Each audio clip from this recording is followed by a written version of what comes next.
वहाँ की देखभाल जो करता था वो मुल्ला जीवन करता था। जब गुरु नानक साहब अपने चेलों के साथ में वहाँ पर पड़े थे तो सुबह जब मुल्ला जीवन वहाँ की सफाई करने के लिए आया तो उसने देखा गुरु नानक साहब के जो पैर थे वो काबा की तरफ थे। वो गुस्से में चिल्लाया कि ये कौन काफिर है जो कि काबा की तरफ पैर करके पड़ा है, और उसने गुस्से के अंदर आके उनके पैरों को झटका दिया, दूसरी तरफ किया। तो हमारे ग्रंथ के अंदर दर्ज जो किस्सा है उसके अंदर यह है कि काबा भी उस समय हिल गया, जिधर गुरु नानक के पैर जाते थे काबा उधर मुड़ता था।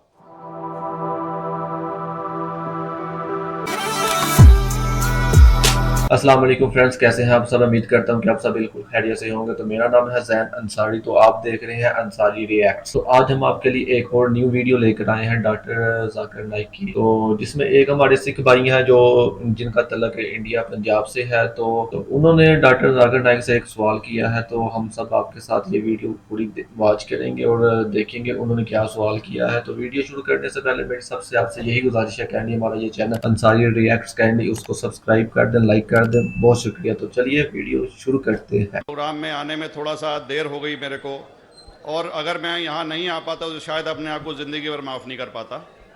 आगरा की सरजमी पर आके आपने ये जो रोशनाई जगाई है, ये वाकई में हम तो उस अल्लाह ताला से दुआ करेंगे। जी हाँ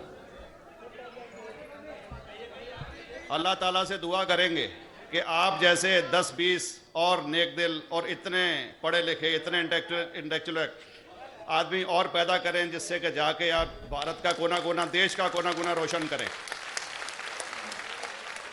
तहे दिल से स्वागत आपका। मेरा एक छोटा सा सवाल से पहले थोड़ा सा एक, हमारे भी गुरु ग्रंथ साहब के अंदर गुरु नानक साहब ने पूरी दुनिया का चक्कर लगाया, जिसके अंदर मक्का मदीना भी शामिल है। और जैसा कि एक सवाल इससे पहले हो चुका है कि गैर मुस्लिम जो है मक्का मदीना में अलाउड नहीं, या वहाँ का कैंटोनमेंट जो है अलाउ परमिशन नहीं देता। मगर ये तो तय है, आप मानते हैं, इस्लाम मानता है, हम मानते हैं, हमारे ग्रंथों के अंदर दर्ज है। गुरु नानक साहब के 2 चेले थे, एक बाला और एक मर्दाना, एक हिंदू और एक मुस्लिम। मर्दाना की बहुत ख्वाहिश थी कि मुसलमान जब तक पूरा मुसलमान नहीं कहलाने का हकदार, जब तक कि वो काबा का दर्शन ना कराए, तो गुरु नानक साहब उसको लेके और काबा गए। हमारे ग्रंथ के अंदर जो दर्ज है कि जब वो वहाँ पहुँचे, उन दिनों बहुत लंबा ये किस्सा है, 1 साल लगता था, और वो रूट सारा उसका वर्णन है। और वहाँ जब मक्का जो मस्जिद के बाहर साथ ही एक दीवार थी जहाँ पर के भारत के जो मुसलमान दर्शन करने जाते थे काबा के, वो उनको वहाँ ठहराया जाता था। वहाँ की देखभाल जो करता था वो मुल्ला जीवन करता था। जब गुरु नानक साहब अपने चेलों के साथ में वहाँ पर पड़े थे तो सुबह जब मुल्ला जीवन वहाँ की सफाई करने के लिए आया तो उसने देखा गुरु नानक साहब के जो पैर थे वो काबा की तरफ थे। वो गुस्से में चिल्लाया कि ये कौन काफिर है जो कि काबा की तरफ पैर करके पड़ा है, और उसने गुस्से के अंदर आके उनके पैरों को झटका दिया, दूसरी तरफ किया। तो हमारे ग्रंथ के अंदर दर्ज जो किस्सा है उसके अंदर यह है कि काबा भी उस समय हिल गया, जिधर गुरु नानक के पैर जाते थे काबा उधर मुड़ता था। तो वो जोर से चिल्लाया, ये कोई हजरत है, ये कोई औलिया है।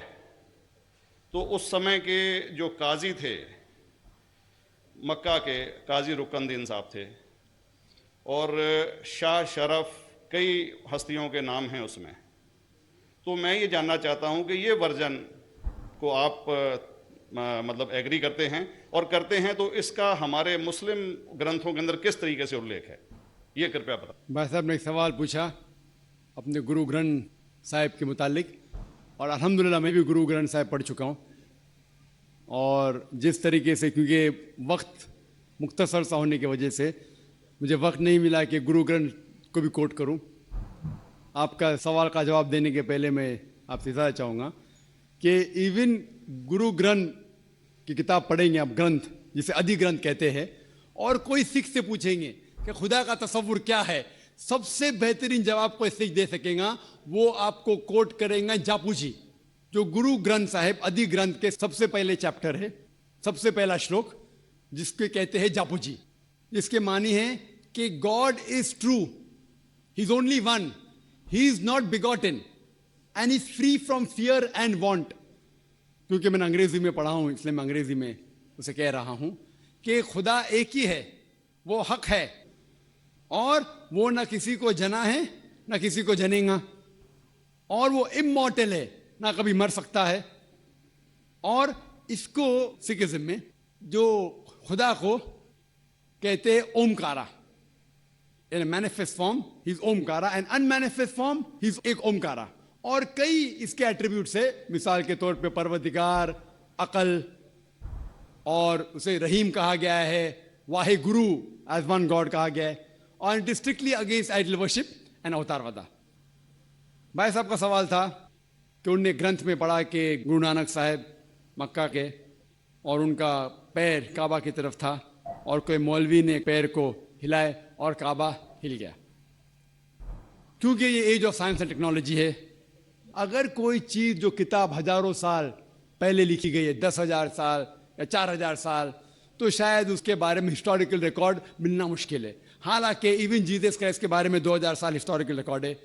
क्योंकि सिखिज्म जो एकदम नया मज़हब है, जितने मज़ाहिब के मुकाबले हिंदुस्तान में नया है, कुछ सैकड़ों साल पहले 15th सेंचुरी में, towards the end of the 15th century, Guru Nanak साहब जो पंजाब के थे, ये मज़हब तो कायम हुआ हार्डली 400-500 या 400-500 साल।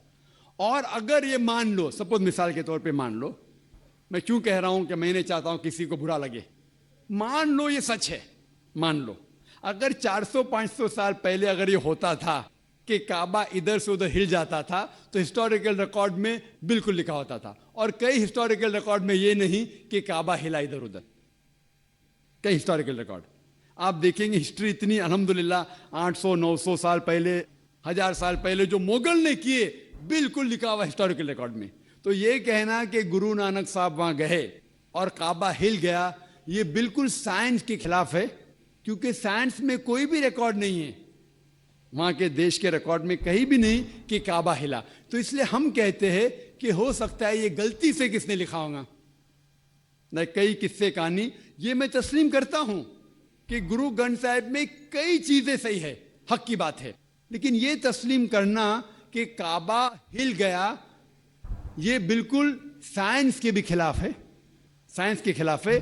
और इस्लाम में भी ये नहीं है। लेकिन ये कहना कि कोई गैर मुस्लिम जा सकता है, मुमकिन है, चुपके से कोई गया तो हो सकता है, वो भी जवाब। जी तो फ्रेंड्स, जैसा कि आपने इस वीडियो में देखा है कि कैसे डॉक्टर जाकिर नाइक साहब ने कैसे उस सिख भाई को उसका सवाल का जवाब दे दिया होगा, तो उम्मीद है कि हम भी इस चीज़ को मतलब तस्लीम नहीं करते कि इस तरह का कोई वाक़या पेश आया हुआ। तो ये तो मैं फर्स्ट टाइम सुन रहा हूँ, वो भी सिख भाई से सुन रहा हूँ, ना मैंने कभी अपने बाबा से इस तरह का कोई वाक़या सुना है या किसी और सोशल मीडिया से मैंने कहीं से भी बात सुनी हो कि इस तरह का कोई वाक़या मतलब कि मिलता है या नहीं मिलता। तो बाकी हमारा तो ये अकीदा है कि मतलब कि इस तरह का कोई भी काम नहीं हो सकता अल्लाह की मर्जी के बगैर। तो बाकी डॉक्टर जाकिर नाइक ने बहुत अच्छा उसके सवाल का जवाब दिया, तो मुझे उम्मीद है कि वो मतलब कि इस बात को एग्री करते होंगे कि जो उन्होंने ये किताब में ये हवाला या उसमें बात कही गई है तो वो बिल्कुल झूठ है। तो काफ़ी लोगों ने आपस में ये कहानियाँ जोड़ दी हुई हैं, काफ़ी लोग झूठ भी बोलते हैं इस तरह के, मतलब कि अपनी तरफ से चीज़ें बना के किताबों में डाल देते हैं। अगर आपको ये वीडियो अच्छी लगी हो तो काइंडली हमारा चैनल सब्सक्राइब कर दें, लाइक कर दें। इंशाल्लाह ताला नेक्स्ट वीडियो में मुलाकात होगी। अपना ख्याल रखिएगा।